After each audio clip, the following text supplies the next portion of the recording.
ఏమి మాటలు మనం విన్నాం చెప్పాలి.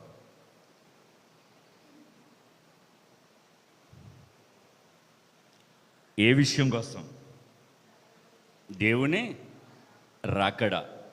దేవుడి రాకడ అత్యంత సమీపంగా ఉన్నది.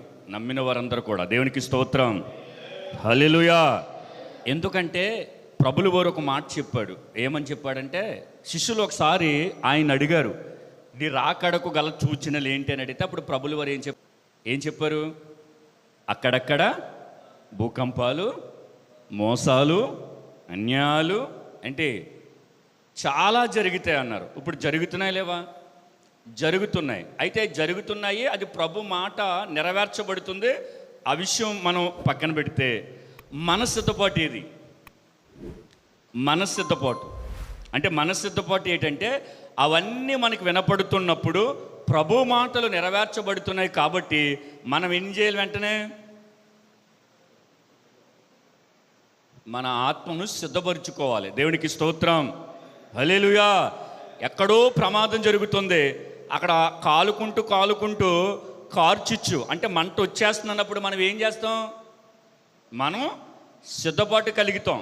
మనం మన చుట్టూ ఉన్న వాతావరణం అంతటిని కూడా మనము ఏం చేస్తాం తెలుసా? మన ఇల్లు కూడా తగలబడిపోతుంది అనుకుంటే మనం ఏం చేస్తాం? మన ఇంట్లో విలువైనవి అయినా బయటకు కట్టిపోతాం. అవునా? ఇల్లు తీయగలదమా? ఇల్లు అక్కడి నుంచి తీయగలదమా? ఇంట్లో విలువైనవి డాక్యుమెంట్లు కానీ, డబ్బు కానీ, బంగారం కానీ ఖచ్చితంగా తీసుకుని మనం దూరంగా వెళ్తాం. ఎందుకంటే మంట కాల్చుకుంటూ వస్తుంది. ఓకే. అయితే మరి దేవుడు చెప్పిన మాటలు నెరవేర్చబడుతున్నాయి, దేవుడు రాకడ సమీపంగా ఉంది కాబట్టి మరి మనం ఏమి సిద్ధపాటు కలిగి ఉన్నాం? ఆత్మ సిద్ధపాటు కలిగి ఉండాలి. దేవునికి స్తోత్రం. అయితే దేవుడు రాకడ వచ్చేస్తుంది. అయితే దేవుడు రాకడ వచ్చినప్పుడు ఎవరు ఎత్తబడతారు, ఎవరు వెళ్తారు? అంతే ప్రకటన గ్రంథంలో ఒక మాట ఉంటుంది, జీవ గ్రంథంలో ఎవడ పేరైనను. చూడండి ఒకసారి, అది ప్రకటన 20 అధ్యాయం చివరి వచ్చింది చూడండి.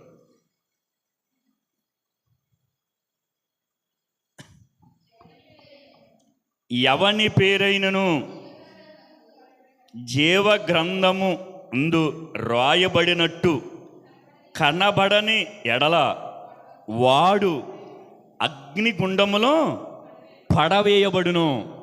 మీరు చెప్పండి, మన పేర్లు జీవగ్రంథంలో రాయబడ్డాయి లేవా? అసలు ఎప్పుడు రాయబడతా తెలుసా జీవగ్రంథంలో మన పేర్లు? అదైనా తెలుసా పోని?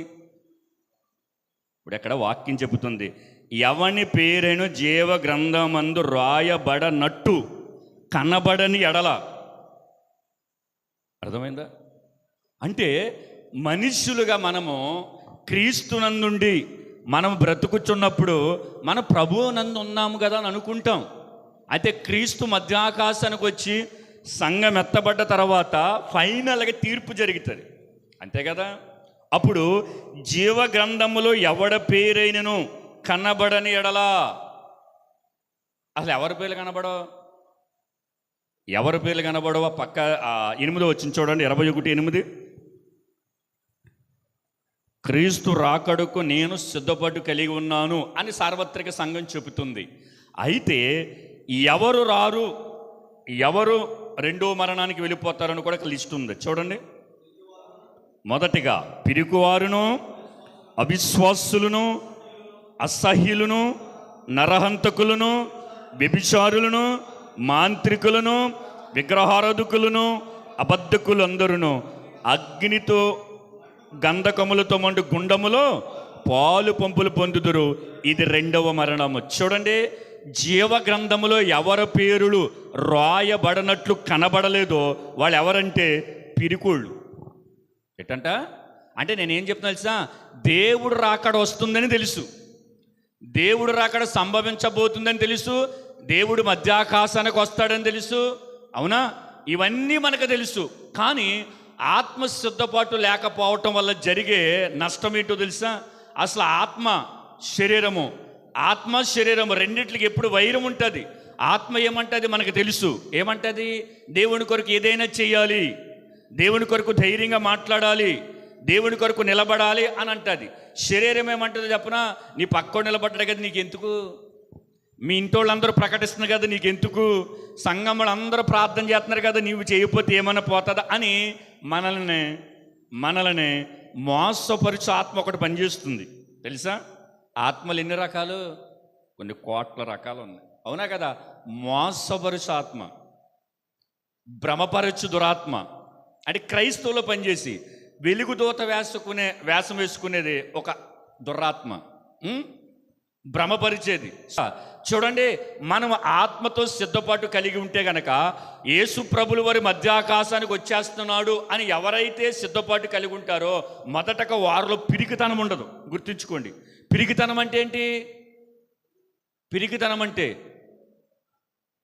యేసుని గురించి మాట్లాడకుండా భయపడతారు చూసారు, కొడతారేమని, అది నేను చెప్పేది. పిరికితనం అంటే రాత్రి మాటలు వెళ్ళేది, లేకపోతేనేమో ఎవడని వచ్చి భూ అనగానే భయపడిపోతాం, అది కాదు. గ్రంథములో రాయబడిన మాటను బట్టి కనుక మనం ప్రాముఖ్యంగా మనం ఆలోచించగలిగితే పిరికివారును. చూడండి, ఈ రోజున యేసుక్రీస్తును ప్రకటించడానికి, యేసుక్రీస్తును కనపరచడానికి, అనేకుల మధ్యన సాక్షిగా నిలబడటానికి చాలామంది భయపడతారు. ఉద్యోగం పోతుందేనో, చిన్న చూపు చూస్తారనో, బైబిల్ పట్టుకుంటే నామోసుగా ఫీల్ అయ్యే వీళ్ళందరూ పిరికోళ్ళు. అర్థమైందా? వీళ్ళందరూ పిరికోళ్ళు. లేదా బైబిల్ పట్టుకుంటే చంపేస్తారేమని చెప్పేసి భయపడిపోతారు సవా, వీళ్ళందరూ పిరికోళ్ళు. ఈ పిరికోళ్ళందరూ కూడా యేసు ప్రభులు వారు వచ్చేస్తాడు అని సిద్ధపాటు కలిగి ఉంటారు, కానీ వీరి అంతరంగంలో ఒక పిరికి ఉంటుంది. క్రీస్తుని గురించి బాహాటంగా మాట్లాడడానికి ఒక పిరికితనం ఉంటుంది, ఎవరికి తెలియదు. పైకి గంభీరంగా మాట్లాడతాడు, కానీ ఒక సమయం వచ్చినప్పుడు క్రీస్తు కొరకు బైబిల్ పట్టుకు ధైర్యంగా నిలబడలేడు. ఎవడు తెలిసాడు? జీవగ్రంథంలో వారి పేరు కనబడదు. ఎంత వెతికినా కనబడదంట, ఎంత వెతికినా కనబడదంట. ఇలా వెళ్తామా, దేవదూత ఉంటాడు, ఏంటి గబ్రియేలు, ఇదిగో నా పేరుందా నువ్వు అడిగావనుకో, అలా చూస్తాడు, రాయబడినట్లేదే అని అంటాడు. ఎలాగంటే అప్పుడు మళ్ళీ ఒక లిస్ట్ ఉంటుంది, జీవ గ్రంథముతో పాటు వేరొక గ్రంథము కూడా ఉందని బైబిల్లో ఉంటుంది. చూడండి, ఎక్కడ పైన ఉంటుంది చూడండి, ఆ 20వ అధ్యాయంలోనే 12వ వచనం చదవండి. 12వ వచనంలో 2వ పేరు, అప్పుడు గ్రంథములు విప్పబడును మరియు జీవ గ్రంథమును వేరొక గ్రంథమును విప్పబడును. చదవండి, ఆ గ్రంథముల యందు రాయబడిన వాటిని బట్టి తమ క్రియల చొప్పున. నాయకి చూడండి, జీవ గ్రంథముతో పాటు వేరొక గ్రంథం ఇప్పబడుతుంది. జీవ గ్రంథములో మన పేరు ఉంటుంది, వేరొక గ్రంథంలో మన క్రియలు ఉంటాయి, మనం చేసిన పనులు ఉంటాయి.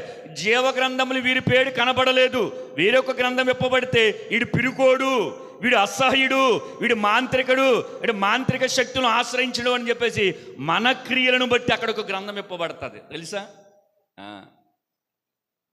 అందుకే పిరికితనం అనేది ఒకవేళ కనుక మనలో ఉంటే, ఏ పిరికితనమో తెలుసా? చెప్పాను కదా, ఏ పిరికితనం?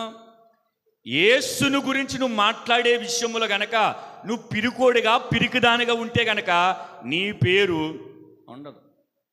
రెండవది అవిశ్వాసులను. చెప్పండి, అవిశ్వాసులు అంటే ఎవరు? అవిశ్వాసులు చెప్పాలి, క్రీస్తుని ఎరగని వారు కాదు. వారు ఒకప్పుడు విశ్వాసులుగా ఉన్నారు, ఒకప్పుడు క్రీస్తును ఆరాధించారు, క్రీస్తును ప్రకటించారు, క్రీస్తును గణపరిచారు, క్రీస్తును అనేక మందికి చూపించారు, మందిరపు పనిలో పాలు పంపులు పొందుకున్నారు, ఏమండి సహకారులుగా ఉన్నారు. వారు రక్షించబడ్డ దినాలలో వారు మోకరించి ప్రార్థన చేసినప్పుడు గంటలు ప్రార్థించేవారు. రాను రాను పరిస్థితులను బట్టి దేవుడు వారిని ఆశీర్వదించబడిన స్థితిని బట్టి వారు మెల్లమెల్లగా విశ్వాసులలో నుంచి అవిశ్వాసులోనికి జంప్ అయిపోయారు. అర్థమైందా? విశ్వాసులు అవిశ్వాసులుగా మార్చబడ్డారు. ఒకవేళ గ్రంథం తెరవబడ్డ తర్వాత నీ పేరు లేదు, వేరొక గ్రంథం అంటే క్రియలను బట్టి కూడా ఒక గ్రంథం ఉంటుంది, అది తెరిచినప్పుడు నేనెందుకు నా పేరు జీవ గ్రంథములు ఎందుకు రాయబడలేని అడిగామనుకో, నువ్వు ఒకప్పుడు విశ్వాసివి అవిశ్వాసగా మార్చబడ్డావని ఇక్కడ రాయబడి ఉందని అంటాడు దేవుడు. అర్థమైందా? అంటే విశ్వాసగా బ్రతకటమో ఎంత కష్టమో తెలుసా? దాని పక్కనే అవిశ్వాసానికి పడిపోయే పరిస్థితులు ఉన్నాయి. ఎలా తెలుసా? విశ్వాసం అంటే ఏంటో తెలుసా? మనం రక్షించబడ్డ తొలి దినాలలో దేవుడు ప్రార్థన చేస్తే వింటాడు అన్నట్టుగా చేస్తాం. రాను రాను వింటాడా, ఏం వింటాడులే, ఏంటిది ఏంటి. మీకు అవిశ్వాసం గురించి చిన్న విషయం చెప్తాను. ఒకసారి ఒక ఆమె దైవజనుడి దగ్గరికి వచ్చి, అయ్యా బైబిల్లో ఒక మాట నేను చదివినప్పుడు, అది విన్నప్పుడు నాకు అర్థమైంది ఏంటంటే, కొండ ఎత్తి అవతల పడిపోమంటే పడిపోతుందా అని అడిగిందంట. ప్రభు అన్నాడు కదా, ఈ కొండ ఇక్కడి నుంచి లే సముద్రంలో పడిపోమంటే పడిపోతుందా అని అన్నాడు కదా, అది విశ్వాసం. అప్పుడు ఈమె అడిగితే దైవజనుడు అన్నాడంట, అమ్మ పడిపోతుంది, నువ్వు విశ్వాసముతో అక్కడ పడిపో, సముద్రములు అంటే పడిపోతుంది అంటే, ఈమె పోయి 3 రోజులు ఉపవాసం ఉంది. కొండలు ఇంటి ఎదురుగుండా ఉంది. ఏంటి జాగ్రత్తగా గమనించిన అవిశ్వాసం అంటే ఎలాగుంటుందో. ఆమె ఫాస్టింగ్ మొదలుపెట్టి ఒక రోజు చేసి బయటకు వచ్చి అలా చూసిందంట, కొండని లోనికి వెళ్ళిపోయిందంట. మరి 3 రోజులు ఫాస్టింగ్ కదా, 3 రోజులు కొండలు వేసిపోవాలి అక్కడ. ఈ లోపల 2వ రోజు అయ్యింది, 3వ రోజు అయ్యింది. 3 రోజులు అయిన తర్వాత 4వ రోజు బయటకు వచ్చి ఇలా చూసి, నేను అనుకున్నాను వెళ్ళలేని, నాకు తెలుసు, ముందే తెలుసు. అవిశ్వాసం. నువ్వు 3 దినాలు ప్రార్థించి విశ్వాసంతో కనుక ప్రభువుకి అప్పగిస్తే, కాస్త వేచి చూడగలిగితే అద్భుతం జరుగుతుంది. ఒక చోట ఒక దేశంలో రియల్గా జరిగింది, నిజంగా జరిగింది. ఒక బాబు స్కూల్కి వెళ్ళటానికి కొండడ్డుగా ఉందని చెప్పాను కదా మీకు, నేను చెప్పానా, మీరు చదివే ఉంటారు. అయితే ఆ వ్యక్తి సండే స్కూల్, ఆ బాలుడు, ఆ వ్యక్తి ఇదే వాక్యాన్ని చదివి సండే స్కూల్ టీచర్ని అడిగాడు, ఇలా జరుగుతుందంటే జరుగుతుందా బాబు. ప్రతిరోజు ప్రార్థన చేస్తాడంట, ప్రభువా ఆ కొండెళ్ళి సముద్రంలో పడిపోవాలి, ఆ కొండెళ్ళి సముద్రంలో పడిపోవాలి. ఎందుకంటే స్కూల్కి వెళ్తాక నాకు దూరం అయిపోతుంది, అడవంతా తిరగేసుకెళ్తున్నాను, కొండంతా తిరగేసుకెళ్తున్నానని అలాగే విశ్వాసంతో ప్రార్థన చేస్తున్నాడంట. అయితే ఏం జరిగిందో తెలుసా, కొన్ని రోజులకి ఏం జరిగిందో తెలుసా, ఆ కొండ మధ్యలో నుండి ఒక హైవే రోడ్డు పడింది. దేవునికి స్తోత్రం. అప్పుడు ఏం జరిగిందో తెలిసి, రోజు ఈ కుర్రోడు స్కూల్కి వెళ్ళి వస్తూ ఉంటుంటే పెద్ద పెద్ద మిషన్లో పెద్ద పెద్ద కొండలు తవ్వే యంత్రాలతోటి మొత్తం అంతా తవ్వేసి అదంతా బట్టి సముద్రంలో పడేసి ఒక దారి చేశారంట. దేవునికి స్తోత్రం. ఇప్పుడు చూడండి, అది విశ్వాసమా, ఇది విశ్వాసమా? అంటే ప్రార్థించగలిగితే దేవుడు అద్భుతం చేస్తాడు. నువ్వు చూడగలిగి నిరీక్షించాలి. చూడండి, అవిశ్వాసులు ఎక్కడ ఉండరంట, పరలోక రాజ్యంలో వారికి చోటు లేదు. అసహ్యులు అంటే దేవుడు రాకడికి సిద్ధపాటు కలిగి ఉండేవారికి ఉండే లక్షణాలు. అందుకే చెప్తాను మీకు నేను. అసహ్యులు, అసహ్యం అంటే, అసహ్యులు అంటే చెప్పండి, ప్రతిదానిని అసహించుకుంటాం. ఇప్పుడు అసభ్యకరమైన దాన్ని అసహించుకుంటే ప్రభు ఏమన్నాడు, పాపమును అసహించుకోండి. అవునా? వాక్యానికి విరోధమైనది అసహించుకోండి. అసహించుకోవలసిందని అసహించుకోమని ప్రభు చెప్పాడు. కానీ చాలామంది అసహించుకోవలసిందని అసహించుకోకుండా ఏంటి, దానితో స్నేహం చేస్తూ, దానితో నడుస్తూ, దాంతో ఉంటూ, దాంతో పడుకుంటూ, ఏమండి దేవుడి వాక్యాన్ని ప్రకటించేవారిని, దేవుని సువార్తను ప్రకటించేవారిని ఈ రోజున అసహించుకుంటున్నారు. అర్థమవుతుందా? దేవుని గురించి మంచి మాటలు, మంచి మార్గము గురించి చెప్పి, అయ్యా మీరు ప్రభువుని నమ్ముకోండి, ఆయన మంచోడు, మంచి మార్గం వేస్తాడు, పాపము నుంచి విడిపిస్తాడంటే ప్రకటించేవాడిని, అంటే పాపము గురించి, దాని యొక్క సారము గురించి, అది ఏం చేస్తుందో చెప్పే వ్యక్తిని అసహించుకుంటున్నారు. కానీ పాపాన్ని అసహించుకుంటారు చాలామంది. అందుకే ఇక్కడ చెప్పిన అసహ్యులు ఎవరనుకున్నా తెలుసా, దేవుడి వాక్యముని కానీ, దేవుడి వాక్యమును ప్రకటించే వారిని కానీ, దేవుడి కొరకు నిలబడిన వ్యక్తుల గురించి కానీ, దేవుడి కొరకు ఏదైనా చేయగలిగినని తీర్మానం చేసుకున్న వ్యక్తులను కనుక మనము ఏడిసాళ్లే, ఈడు చేశాళ్లే భక్తి, ఈడు చెప్పాడులే మేము విన్నామలే అని గనక ఎవరైనా అసహించుకోగలిగితే గనక వారెవరు తెలుసా, జీవగ్రంథములో వారి పేరు ఉండదు. ఎందుకంటే వారి క్రియలు బోల. మాంత్రికులు, విగ్రహారాధకులు అంటే చూడండి, ఏదైతే మనకిష్టముగా, దేవుడి కంటే ఇష్టముగా మనకి ఏదైతే ఉంటుందో అదే విగ్రహారాధన. అర్థమైందా? అంటే మన విగ్రహారాధన చెయ్యం, కానీ విగ్రహారాధన మన గుండెల్లో పెట్టుకుంటాం. దేవుడి స్థానాన్ని ఏదైతే భర్తీ చేస్తాదో అది దేవుడు కంటే ఎక్కువగా నువ్వు కనుక దాన్ని సేవించితే కనుక అదే విగ్రహారాధన. అర్థమైందా? చూడండి, అక్కడ అబద్ధకులు కానీ వీళ్ళెవ్వరు కూడా అగ్నితో మండు గుండగములో పాలు పంపులు పొందుదురు. ఇది ఏ మరణం? రెండవ మరణం. చూడండి 21 చివరి వచనం చూడండి. గొర్రె పిల్ల యొక్క జీవగ్రంథమునందు రాయబడిన వారి దానిలో ప్రవేశించుదురు. నా వైపు చూడండి. జీవగ్రంథములో అంటే గొర్రె పిల్ల జీవగ్రంథములో ఎవరి పేరైతే రాయబడుతుందో వారే, రాయబడనట్టు కనపడకపోయినా ఎవరి పేరైతే రాయబడలేదో ఏంటి వారు రెండవ మరణానికి వెళ్ళిపోతూ ఉంటారు. అంటే జీవగ్రంథంలో మన పేరు ఉంటుందా ఉండదా చెప్పండి? ఉంటుంది, రాయబడుతుంది. రాయబడినట్లు కనపడాలని రాయబడుతుంది. ఎప్పుడైతే మన క్రీస్తునందుండి ఒక మంచి సాక్షిగా ప్రభు కొరకు బ్రతుకుతానని తొల్లిటి దినాలలో మనం చెప్పిన మాటలుంటాయే, ఆ తొల్లిటి దినాలు మన కార్చిన కన్నీరు ఉంటుంది, ఆ తొల్లిటి దినాలు ప్రభు కొరకు మన పరిగెత్తిన ప్రయాసం ఉంటుంది. అప్పుడే జీవగ్రంథంలో మన పేరు రాయబడుతూ ఉంటుంది. కానీ క్రియలను బట్టి ఏరొక గ్రంథం ఉంటుంది. మనం నడిచిన నడవడికను బట్టి, మన పరిస్థితులను బట్టి, మన కూర్చోవటం, లేవటం, మాట్లాడటం, తినటం, ఉండటం, ఇవన్నీ కూడా క్రియారూపక గ్రంథం రాయబడుతూ ఉంటుంది. అందులో కనుక తేడా వస్తే ఇందులో పేరు లేసిపోతుంది. అర్థమైందా? అంటే పేరు రాయించుకోవటం ఒక వ్యక్తి, దాన్ని పదిలంగా కాపాడుకోవటం ఒక ప్రయాస.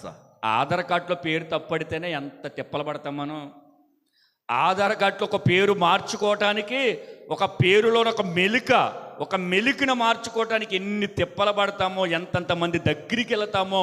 అయినా కానీ చాలా సమస్యలుగానే పరిష్కారం కాకుండా ఉండిపోయినాయే. ఒక్క ఆధార్ కార్డులో పేరు తప్పడితేనే మనం ఆ పథకాలకి ఎలిజిబిలిటీ కాం. కానీ మరి పరలోకానికి వెళ్ళే జీవగ్రంథములో మన పేరు మొత్తానికి కనబడకపోతే, నిర్గమకాండం 32 అధ్యాయంలో 32లో ఒక మాట ఉంటుంది. ఏమని ఉంటుందో తెలుసా? ఇశ్రాయేలు ప్రజలు తప్పు చేస్తే దేవుడు ఒక్క దెబ్బకి చంపేద్దామనుకుంటే మోషే గారు ఒక మాట అంటాడు, నీవు రాయించిన, చదవండి అది నిర్గమకాండం 32 అధ్యాయం 32 వచనం. అయ్యో, నీవు వారి పాపములను ఒకవేళ పరిహసించితివా, లేని ఎడలా నీవు రాసిన నీ గ్రంథములో నుండి. చూడండి, మోషే ఏమంటున్నాడు? నీవు రాసిన నీ గ్రంథములో నుండి. చూడండి, అప్పటికే మోషే పేరు ఉంది అక్కడ. ఉందా లేదా? ఉంది. మోషే దేవుని యొక్క ప్రణాళికలో ఉన్నాడు. మోషే దేవుని యొక్క చిత్తములో ఉన్నాడు. మోషే దేవుని యొక్క కనుసైగులో ఉన్నాడు. భూమి మీద పుట్టిన ప్రతి వ్యక్తి కూడా దేవుని చిత్తానుసారంగా వస్తాడు, దేవుని చిత్తానుసారంగా పోతాడు. అర్థమైందా? అయితే మోషే అంటున్నాడు, ఏమంటున్నాడు తెలుసా? నీవు రాసిన నీ గ్రంథములో నుండి నా పేరు తీసే. చూడండి ఎంత బాగా మాట్లాడుతున్నాడు. అంటే దేవుడు గ్రంథములో మన పేరు ఖచ్చితంగా లిఖించబడి ఉంటుంది. అయితే అది ఉండాలా పోవాలా అని అంటే కనుక మన క్రియలను బట్టి ఉంటుంది. అవునా కదా? మన క్రియలను బట్టి ఉంటుంది. ఇప్పుడు ఒక గేములో ఒక మాట మీకు అర్థమని చెప్తున్నాను. మొదటగా పరిగెత్తుకొచ్చి మనం విన్ అయ్యామనుకో, మన పేరు ఎక్కడ ఉంటుంది? ఫస్ట్ వస్తే పైన ఉంటుంది. అవునా? తదుపరి సంవత్సరం మళ్ళీ నువ్వు పరిగెత్తి సరిగా పరిగెత్తడానికి ఆ పేరు ఎక్కడికి ఉంటుంది? సెకండ్ అయితే సెకండ్, థర్డ్ అయితే థర్డ్కి వస్తుంది. అలా కాకుండా అసలు నువ్వు విన్ అవ్వలేదు, ఆ పేరు ఉంటుందా? ఉండదు. అంతేగాని ఈడు పోయిన సంవత్సరం పరిగెత్తాడు, ప్రపంచాన్ని గోల్డ్ మెడల్ తెచ్చాడు కాబట్టి ఈరోజు పరిగెత్తలేదు కాబట్టి పైన ఎడదామని పేరంటే అవుతుందా? అవదండి. నేను అంటాను, లోకంలో ఉన్న చట్టాలకి ఎంత ఖండితమైన ఒక తీర్మానాలు ఉంటే మరి పరలోకంలో ఒక చట్టం ఉందగా, దేవుడు తన చట్ట ప్రకారం చేసుకుంటూ వెళ్తాడుగా. అప్పుడు జీవగ్రంథములో మన పేరు రాయబడినప్పుడు ఆ రాయబడినట్లుగా మన క్రియలు ఉండగలిగితే అప్పుడు మన పేరు పదిలంగా ఉంటుంది కదా. అప్పుడు క్రీస్తు రెండో రాకడలో వచ్చినప్పుడు మనం మరువబడం కదా. యేసుక్రీస్తు రెండో రాకడలో వచ్చినప్పుడు మనం ఎత్తబడ్డ తర్వాత జీవగ్రంథములో మన పేరు కనపడితే ఇక్కడ భూమి మీద 1000 ఏండ్లు మనం ఆయనతో ఏంటి పరిపాలన చేసి యుగ యుగాలు తండ్రి అని దేవునితో మనము అక్కడ ఉండగలుగుతాం కదా. అవునా కదా? అంటే క్రైస్తవుడికి, క్రీస్తును ఎరిగిన వాడికి ప్రభు రాకడ అనేది చాలా విలువైనది. ఎందుకో తెలుసా? ప్రతి క్రైస్తవుడు నిరీక్షించి ఓపికతో కనిపెట్టుకునేది ఏంటో తెలుసా? యేసు ప్రభుల వారు మధ్య ఆకాశానికి రావాలని అనుకుంటాడు. ఎందుకో తెలుసా? ఆయన వస్తేనే కదా ఈ దేహ సంబంధమైన శరీరం నుంచి నేను విడుదల పొంది ప్రభుత్వ యుగయుగాలు ఉండడానికి వెళ్ళిపోతాను. ఆత్మ ఆరాట పడిపోతూ ఉంటుంది. దేవునికి స్తోత్రం, హల్లెలూయా. ఎందుకో తెలుసా? నువ్వు పరలోకానికి సిద్ధపాటు కలిగి ఉన్నావు కాబట్టి పరలోకానికి వెళ్ళిపోవడానికి ఇష్టపడతా ఉంటావు. నువ్వు భూ సంబంధంగా ఉన్నావు అనుకో, దేవుడు రాకడ రావటానికి ఇష్టపడవు. దేవుడు రాకడ వస్తుంది అని చెప్పేసి కనీసం ఏమాత్రం కూడా కంగారు ఉండదు. ఎలాగుంటారు తెలుసా? వీరు భూ సంబంధులుగా ఉంటారు. చేద్దాములే ప్రార్థన, వెళ్దాములే మందిరానికి, ధ్యానిద్దాములే, ప్రార్థన చేద్దాములే, ఉపవాసం ఉందాములే, సువార్త చేద్దాములే అని ఈ ఆలోచనలని ఎవరి తెలుసా? సిద్ధపాటు లేనోళ్ళు కలిగే లక్షణాలు. ఒక సిద్ధపాటు కలిగిన వాళ్ళు ఎలాగుంటారు తెలుసా? ప్రతిరోజు మధ్యాకాశానికి ప్రభు వచ్చేస్తాడు, ఆయన వచ్చేస్తాడు. ఏంటి ఆయన వచ్చేస్తాడంటే, ఆయన వచ్చేస్తే నేను ఆయన దగ్గరికి వెళ్ళిపోతాను అని ఒక ఆశ ఉంటుంది. ఎవరికో తెలుసా? నిజమైన క్రైస్తవులు. అంటే రెండో రాకడికి సిద్ధపాటు కలిగిన వారికి ఉండే ఆతృత ఎలా ఉంటుంది. ఒకవేళ నువ్వు సిద్ధపాటు కలిగిన వ్యక్తిగా వారు నిద్రించారు, కానీ ఎప్పుడైతే పెండ్లి కుమారుడు స్వరం వినబడిందో చూడండి, వీరు శరీర సంబంధంగా నిద్రపోతున్నారు, వీరు ఆత్మ సంబంధంగా మెలకువగలిగి వీరు నిద్రపోతున్నారు. వీరు వాక్యం వింటున్నారు, వీళ్ళ వాక్యం వింటున్నారు. వీళ్ళ మందిరానికి వస్తున్నారు, వీళ్ళ దేవుని ఆరాధిస్తున్నారు. వీళ్ళ దేవుడు పరిచర్యలో ఉన్నారు, వాళ్ళ దేవుడు పరిచర్యలో ఉన్నారు. వీళ్ళకి సమస్యలు ఉన్నాయి, వాళ్ళకి సమస్యలు ఉన్నాయి. నేను చెప్పేది ఏంటో తెలుసా? వీళ్ళ మాత్రం ఆత్మలో సిద్ధపాటు కలిగి ఉన్నారు. దేవునికి స్తోత్రం. ఇవన్నీ నన్ను ఏం చెయ్యు, ఈ బాధలు, కష్టాలు, కన్నీళ్లు, ఈ పరిస్థితులు క్రీస్తు యేసు నుండి నన్ను ఎన్నడూ ఎడబాపమని పౌలు చెప్పాడు. కాబట్టి ఎన్ని సమస్యలున్నా, ఎన్ని బాధలున్నా, ఎన్ని కష్టాలున్నా వీరు ఆత్మలో మెలకు కలిగి ఉన్నారు. ఏళ్ళ తెచ్చినా పెండ్లి కుమారుడు స్వరం వినాలి. ఎందుకో తెలుసా? ఆయన ఒక్కసారి పిలుస్తాడు. ఎప్పుడైతే ఆయన స్వరం వినబడిందో వెంటనే మనం ఏం చేయాలి? వెళ్ళిపోవాలి అని ఉన్నారు. వీళ్ళు ఎలా ఉన్నారు తెలుసా? వీళ్ళని చెప్పను కదా, అన్నిటిలో పాలు పంపులు పొందుతారు. కానీ మధ్య ఆకాశానికి యేసు ప్రభువు వచ్చేప్పటికి ఆ బోర శబ్దం ఏంటి విన్నా కానీ వెళ్ళలేని స్థితిలో వీళ్ళు ఉంటారు. వీరు నిద్రపోయారు. అయితే తర్వాత వీళ్ళు వెళ్ళి అడుగుతారు, ప్రభువా నేను రాజుని, అయితే వాక్యం చెప్పాను కదా, మందిరం కట్టాను కదా, సువార్త చేశాను కదా, వీధి గుడుకులు పెట్టించాను కదా, నీ కొరకు నేను అన్నిటిని తట్టుకున్నాను కదా, తాళుకున్నాను కదా అని అంటామా? అప్పుడు ప్రభు అంటే ఓకే అంటాడు.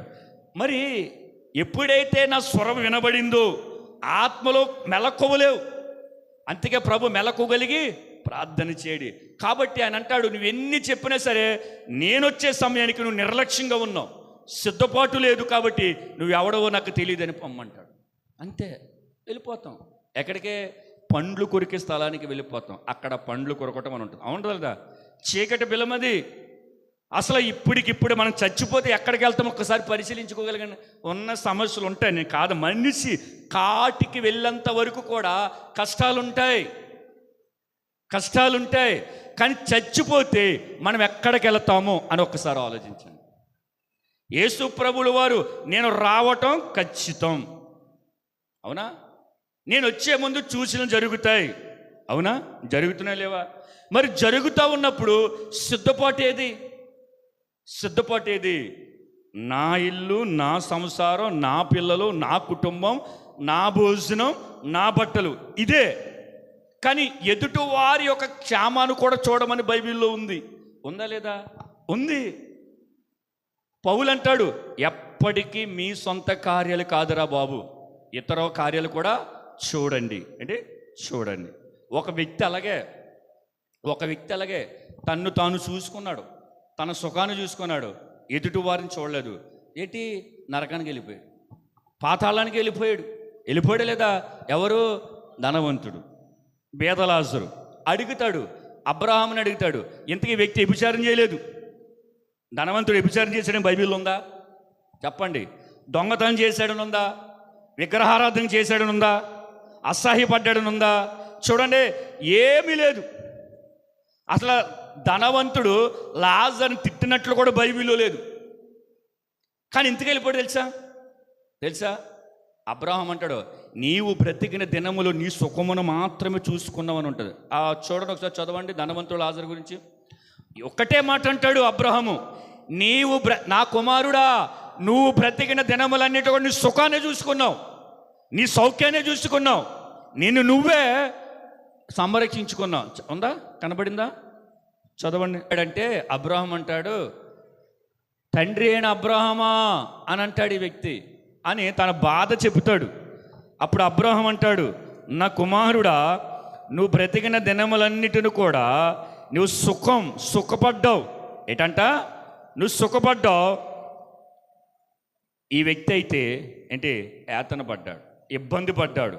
కాబట్టి చూడండి, ఒక వ్యక్తి పరలోకము వెళ్ళకపోవడానికి కారణం ఏంటి చెప్పిన? సుఖం. ఎప్పుడు సుఖపడదాం. శరీరమును కష్టపెట్టక, క్రీస్తు కొరకు కష్టపడక, సువార్త కొరకు కష్టపడక, శరీరం నలగొట్టుకునే విషయంలో కష్టపడక, ఎప్పుడైతే తన శరీరం సుఖపెట్టడం ప్రారంభిస్తాడో, ఆ ప్రారంభించిన ప్రారంభం పాతాళానికి తీసుకుని వెళ్ళిపోతాడు. తెలుసా? ఆ సుఖం ఏం చేస్తుందో తెలుసా? క్రీస్తు మధ్యాకాశానికి వస్తాడనే విషయం మర్చిపోయేలా చేస్తుంది. ఆ సుఖం ఏం చేస్తుందో చెప్పనా? పక్కవాడి కష్టాన్ని మన కన్నులకు కనపడకుండా ఆ వ్యక్తి సుఖపడటానికి ఇష్టపడతా ఉంటాడండి. అర్థమైందా? పరలోకమునకు ఎక్కిపోవాలంటే మాటలు కాదు, పరలోకానికి వెళ్ళిపోవాలంటే జీవగ్రంథంలో పేరు రాయబడాలి. ఉన్నావనుకో ఎలాగుంటుందో తెలుసా? మనము పరలోక సంబంధులుగా బ్రతుకుతున్నప్పుడు పరలోక సంబంధం మనసే ఉంటుంది మనకి. ఇప్పుడు పరలోకానికి వెళ్ళేవాడు, అర్థమవుతుందా? పరలోకానికి వెళ్ళేవాడు చేత్తో ఏదైనా పట్టుకుని వెళ్తాడా? చెప్పండి. ఏమైనా పట్టుకు వెళ్ళినట్లు బైబిల్ గ్రంథంలో రాయబడి ఉందా? విమానం ఎక్కామనుకో ఇన్ని కేజీలని ఉంటుంది పరిధి. మీరు గమనించండి, అన్ని కేజీలకు 1 కేజీ కనుక నువ్వు ఎగస్ట్రా పట్టుకెళ్తే ఏం చేస్తారు? క్యాన్సిల్, ఆపేస్తారు. అవునా? చూడండి, ఒక గాలిలో ఎగిరి ఒక దేశం నుండి వేరే దేశానికి వెళ్ళే విమానములోనే ఒక పరిధి ఉంది, ఎంత బరువే కూడా. అవునా? మరి పరలోకానికి వెళ్ళేటప్పుడు పరలోకానికి వెళ్ళే వ్యక్తి అసలు ఏం పట్టుకుని వెళ్తాడని బైబిల్లో చెప్పాలి. ఆ రోజుల్లోనే ఇంచుమించు 5,000 కోట్ల ఆస్తి ఉన్న యోబు గారు ఈ రోజుతో లెక్కేసుకుంటే, నేను దిగంబరినే వచ్చి తిని అసలు ఎంతవరకు ఆ మాటను మనం జీర్ణించగలం చెప్పండి. అంటే పరలోకానికి వెళ్ళిపోయేవాడికి పట్టుకెళ్ళడానికి ఏమీ లేదు, ఒట్టిగానే వచ్చాడు, ఒట్టిగానే వెళ్ళిపోతాడు. ఒట్టిగా వెళ్ళిపోతామనుకున్న మనకు ఇప్పుడు పరలోకానికి సిద్ధపాటు కలిగేటప్పుడు నా ఇల్లు, నా పిల్లలు, నా భార్య, నా భర్త, నా బంగారం, నా డాక్యుమెంట్లు ఏంటి, ఇవన్నీ కూడా అక్కడకు రావు. కానీ వాటి మీద మన ధ్యాస ఎప్పుడైతే ఉన్నదో యేసు ప్రభువు వారి మధ్య ఆకాశానికి వచ్చేస్తాడన్న మాట మన జీవితంలో ఎప్పటికీ నిజంగా అవ్వదు. అది నిజమని కార్యరూపానికి దాల్చదు. ఎందుకంటే చెప్పనా, మనం విచారములోనే, దుఃఖములోనే, లోక సంబంధమైన ఆనందాల్లోనే, లోక సంబంధమైన సంపదలోనే జీవిస్తూ ప్రతి ఉదయాన్ని లెగిస్తాం, ప్రతి ఉదయాన్ని నిద్రపోతాం తప్ప ఆయన వచ్చేస్తున్నాడన్న ఆలోచన ఇంతంటే ఎంత ఉండదు. అందుకే బుద్ధి లేనివాడు పడుకున్నారు, బుద్ధి కలిగిన మెలుగ్గా ఉన్నారు. అర్థమైంది మీకు? వారందరూ వచ్చారు. 10 మంది కన్యకలు వచ్చారు. కన్యకలతో ఎందుకు పోల్చాడు? 10 మంది కన్యకలను ఉంది కదా బైబిల్లో.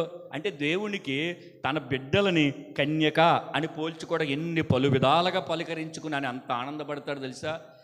దేవునికి తన బిడ్డల ఎడల ఎంత ప్రేమ తెలుసా? కన్యక అంటే వేరొక పురుషుని ఎరగనిది. కన్యక గర్భవతి అయిన కన్యక గర్భవతి అయిన మరియా కడుపులో యేసుప్రభులు ఎలాగైతే ఆయన పరిశుద్ధుడిగా జన్మించాడో, అలాగా దేవునికి పరలోకమును తీసుకెళ్ళిపోయి సార్వత్రిక సంఘములో చేర్చబడిన మనము కన్యక అంటే వేరొక పురుషుడు కానీ వేరొక స్త్రీ కానీ సాంగత్యం ఎరగని వారు. అర్థమవుతుందా? అటువంటి వాడు 10 మంది వచ్చారు.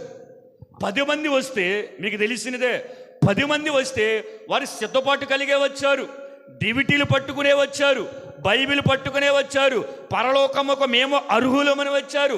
కానీ వాడు అగ్ని గంధకములో మండు గుండకములో పడవేయబడతాడు. అందరూ సిద్ధపాటు కలిగి ఉంటారండి దేవుడు రాకడ కొరకు. కానీ పరలోకముకు ఎక్కుపోవాలంటే జీవగ్రంథములో నీ పేరు ఉండాలి. జీవగ్రంథములో నీ పేరు ఉండాలంటే కనుక మన క్రియలు సరిగా ఉండాలి. అంటే మన యొక్క ప్రవర్తన బాగుండాలి, మన యొక్క నడవడిక బాగుండాలి, మన యొక్క మాట తీరు బాగుండాలి, చూపులు బాగుండాలి, ప్రవర్తన బాగుండాలి. ఎందుకంటే మచ్చ మడత కళంకం ఏది లేని కన్యక కలిగిన సంఘము కొరకని ఎదురు చూస్తున్నాడు. అర్థమవుతుందా? కాబట్టి మనందరము కూడా ఎప్పటికైనా మరణించవలసిన వారమే. దేవునికి 25 వచ్చిన 16:25 అందుకు అబ్రహాము, కుమారుడా, నీవు నీ జీవితకాలమందు నీకు ఇష్టమైనట్టు సుఖముగా అనుభవించితివి, అలాగనే లాజరు కష్టమును అనుభవించని జ్ఞాపకము తెచ్చుకునము. ఇప్పుడైతే వాడిక్కడ నెమ్మది పొందుచున్నాడు. నీవు ఇక్కడ గనక సుఖపడాలనుకున్నవాడు ఎవడైనా సరే యాతన పడే రోజు ఒక రోజు ఉన్నది. నా ప్రాణమా తిను, నా ప్రాణమా తాగు, నా ప్రాణమా సుఖించు అని గనక నువ్వు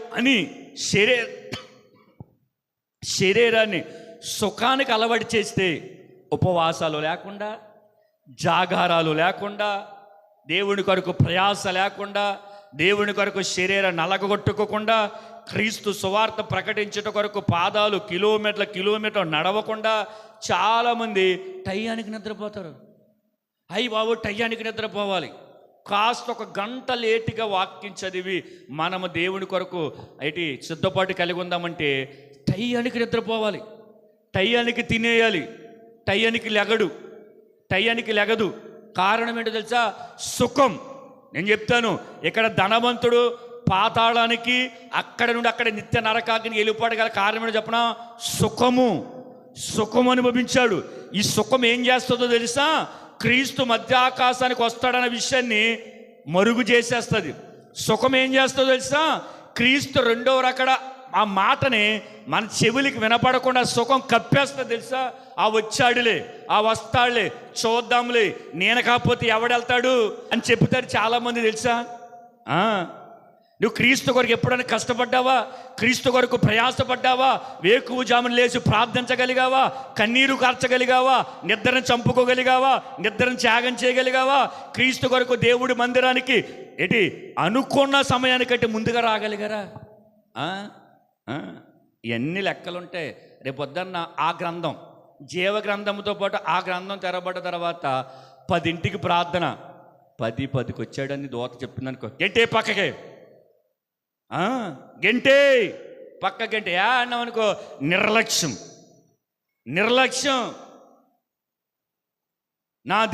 నా మందిరం అంటే నిర్లక్ష్యం. అంటే దేవుడు గంటడంటారా? చెప్పండి, గంటడా?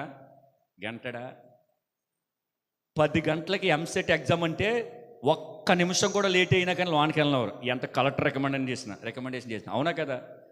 ఐఏఎస్ ఎగ్జామ్స్ ఉంటాయి, అవన్నీ కూడా 1 నిమిషం, ఒకే 1 నిమిషం కనుక ఆలస్యం అయితే గేటు వేసి గేటు మళ్ళీ తీయమన్నా కానీ తీయడు. అంటే ఈ లోక సంబంధమైన పరీక్షలకు ప్రవేశం కొరకు అవతలకి వెళ్ళి ఎగ్జామ్ రాసేదాని కొరకే అంత ఖండితంగా రూల్స్ పాటిస్తే 10 దాటిన తర్వాత దేవుడు మందిరానికి వచ్చాడని మన క్రియారూపంగా ఉన్న గ్రంథములో గనక పేరు చదవబడితే పోనీలో ఎల్ని అంటాడా దేవుడు?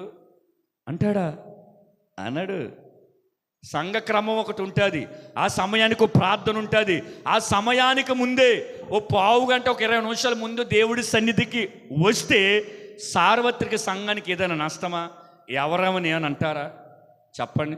షాపింగ్కి, లేదంటే సినిమాలకి, లేదంటే పార్కులకి అరగంట ముందు మనం వెళ్తాం, అవునా కదా? చాలామంది వెళ్తారు. మరి దేవుడి మందిరానికి అరగంట ముందుకు వస్తే నేను అంటాను, మిమ్మల్ని ఎవరైనా ఏమని అంటారా? మనల్ని అంటారా? అనరే. కానీ రాకపోతే అంటారు. మరి మనందరము పరలోకానికి వెళ్ళిపోవడానికి ఇష్టపడిన వాళ్ళమే. పరలోకానికి వెళ్ళాలని ఆశ మనకుంది, పరలోకములో ఉండాలని ఆశ మనకుంది, పరలోకము మనం పొందుకోవాలని ఆశ మనకుంది. కానీ పరలోకం ఎవరు వెళ్తారు ఎవరు వెళ్ళరు బైబిల్ చెప్పేసింది. ఇప్పుడు చెప్పేసిన తర్వాత జీవంతో మనం ఉన్నాము కాబట్టి సరి చేసుకోవటానికి ఇదే మిక్కిలి అనుకూల సమయం. దేవునికి స్తోత్రం. సరి చేసుకోగలిగితే, సరిదిద్దుకోగలిగితే, విడిచిపెట్టగలిగితే, ఒప్పుకోగలిగితే పరలోకములో మనం నిత్యత్వములను యుగయుగాలు యేసయ్యతో మనం ఉంటామండి. దేవునికి స్తోత్రం. హల్లెలూయా.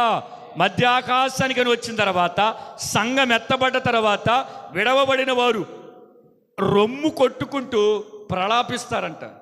అర్థమైందా? అప్పుడు వారికి 7 ఏండ్ల శ్రమ. విడవబడిన వారికి 7 ఏండ్ల శ్రమ. 7 ఏండ్ల శ్రమ అంటే మాటలు కాదండి.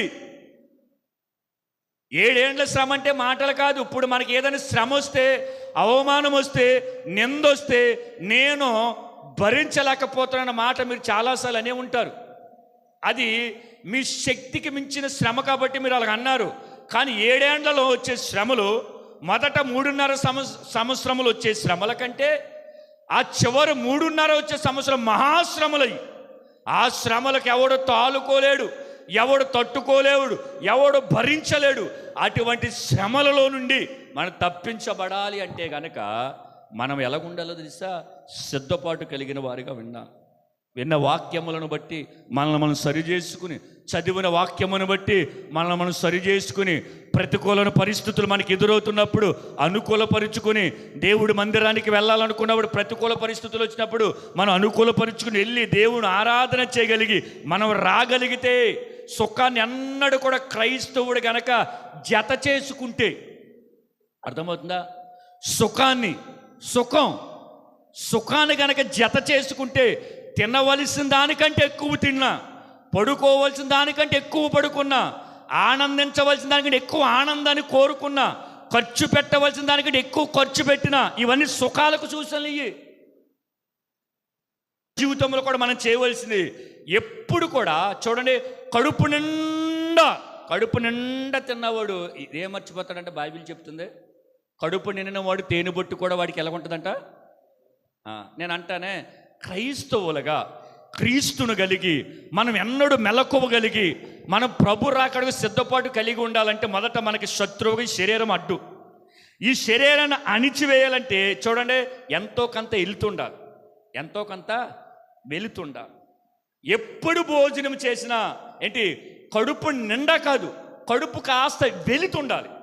అప్పుడు శరీరం అంటే బేబే ఆ ఒక్క ముద్ద నేను పెట్టను అని చెప్పాలి శరీరానికి మనం. దేవునికి స్తోత్రం. చాలామంది కడుపు నిండా తిన్నానంటారు, నోట్లో ఏలు పెడితే తగిలేద్ది అన్నట్టుగా తిన్నానంటారు. కొంతమంది కావాలని ఇంకా తింటూ ఉంటారు. ఇదంతా సుఖపడుతుంది శరీరం. ఎప్పుడైతే శరీరం నలగగొట్టడానికి నువ్వు కాస్త వెలితుంచాలి, కడుపు నిండా తినే బదులు ఎంతో కొంత నేను తృప్తిగా తిన్నాను అని కాకుండా కాస్త వెలితి నువ్వు పెడితే, కడుపుని కాస్త కాల్చగలిగితే శరీరం అమ్మా ఈరోజైనా పెడతాడేమో కడుపు నిండా అనుకున్నాను, ఈరోజైనా కడుపు నిండా పెడతాడేమో అనుకున్నానని ఎప్పటికప్పుడే శరీరం అలాగ ఎదురు చూసి అది కుషించిపోవాల్సిందే. దేవునికి స్తోత్రం. శరీరము కృషించిపోవాలి. శరీరం కుషించిపోతే అంతరంగ పురుషుడు ఏమైపోతాడు? దినదినము అభివృద్ధిలోనికి వచ్చేస్తాడు. దేవునికి స్తోత్రం. అంతేకాని కడుపు నిండా అత్యంత వచ్చేలాగా బేవ్ అనేలాగా రోజుకు 3-4 పూటలు తినేసి సుఖానికి కనుక మన శరీరాన్ని అప్పకెత్తే ధనవంతుడు ఏమైపోయాడు? చెప్పండి మీరు. ధనవంతుడు పాతాళానికి వెళ్ళిపోవడానికి అసలు ఏంటి కారణం? ధనవంతుడు వ్యభిచారం చేశాడని, దొంగతనం చేశాడని, నరహత్య చేశాడుందా? ఏమీ లేదు. అబ్రహాము ఒకటే మాట చెప్పుడు, నీవు బ్రతికిన దినములన్నిటిని కూడా సుఖాన్ని చూసుకుని సుఖపడ్డావు. లాజరు కష్టపడ్డాడు, లాజరు ఎక్కడ సుఖపడుతున్నాడు, నువ్వు అక్కడ యాతన పడుతున్నావు అని చెప్తున్నాడు. కాబట్టి నేను చెప్తున్నాను, ముగించేస్తున్నాను.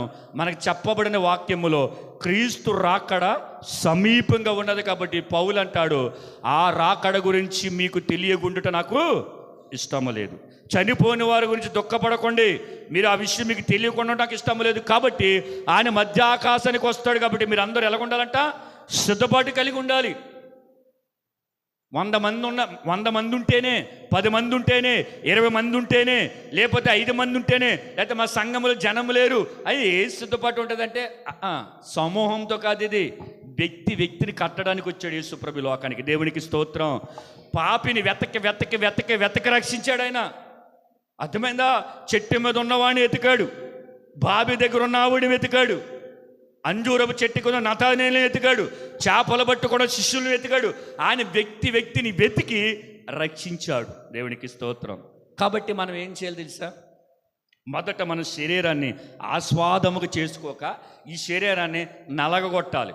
ఉపవాసాలతో నలగగొట్టాలి, జాగారాలతో నలగొట్టాలి, దేవుడి సువార్త ప్రకటించే విషయంలో నలగొట్టాలి. ఎప్పటికప్పుడే శరీరాన్ని కనుక మనము ఇది కృషించిపోయేలాగా చేస్తే అంతరంగ పురుషుడు దినదినము అలాగ అభివృద్ధి చెందుతాడు. దేవునికి స్తోత్రం. హల్లెలూయా. క్రీస్తు రాకడ గురించి గొప్ప ప్రవచనాలు ఉన్నాయి బైబిల్లో. తెలుసా? క్రీస్తు రాకడ గురించి ఏంటి గొప్ప సూచనలు ఉన్నాయి. వాటికంటే ముందు మనల్ని ఎలా సిద్ధపాటు కలిగి ఉండాలో కూడా బైబిల్ చెప్పింది. అర్థమైందా? అంటే ఒకటి జరుగుతుంది అని చేసాడు దేవుడు, జరగబోయే ముందు ఇలా జరుగుతుంది అని చెప్తాడు. అలా చూడడం లీకేజ్. ఇప్పుడు పేపర్ లీకేజ్ ఎవరు చేస్తారు చెప్పండి? ఇష్టమైన వాళ్ళకి పేపర్ లీకేజ్ చేస్తారు లంచం ఇస్తే.